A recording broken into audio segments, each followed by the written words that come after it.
Pakistan versus England का दूसरा test match, जिसमें 3 बड़ी तब्दीलियां सामने नज़र आ रही हैं।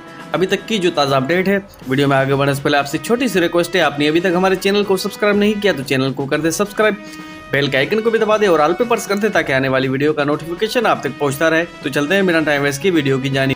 नसीम शाह को इंजरी होने की वजह से इस सीरीज से बाहर करने का ऐलान हो गया है। आज का जो ताज़ा अपडेट है, नसीम शाह को चोट लगने की वजह से उसे दूसरा टेस्ट मैच नहीं खेल सकते और हारिस रऊफ भी घुटने की चोट की वजह से सीरीज से बाहर है। उसकी जगह पे वसीम जूनियर और हसन अली को और मोहम्मद अली को लाने का इम्कान है, जो अब 10 बजे तक फैसला हो जाएगा कि कौन से तीनों खिलाड़ी में से एक खिलाड़ी को उठाना है।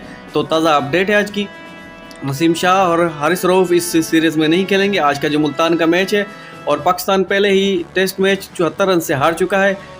अब पाकिस्तान को ज़्यादा मेहनत करनी होगी, ये मैच जीतना होगा। अगर ये मैच भी हार जाते हैं तो ये इंग्लैंड सीरीज़ जीत जाएगा। तो पाकिस्तान कभी भी नहीं चाहेगा कि हमारे होम ग्राउंड में ये पाकिस्तान मैच हारे। इंशाल्लाह ये मैच पाकिस्तान जीत जाएगा और अगला मैच भी जो कराची में होने वाला है वो भी जीतेगा। पाकिस्तान में कुछ ही गलतियाँ थी टीमों में, तो वो उन्होंने सुधार ली है। इंशाल्लाह ये मैच बहुत प्यारे तरीके से जीतेगा पाकिस्तान और ये सीरीज़ भी इंशाल्लाह पाकिस्तान जीतेगा। पाकिस्तान में जो भी ताज़ा अपडेट आती रहेंगे आप दोस्तों को पेश करते रहेंगे। वीडियो अच्छी लगे लाइक करें, शेयर करें, कमेंट करें। मिलते हैं अगले वीडियो।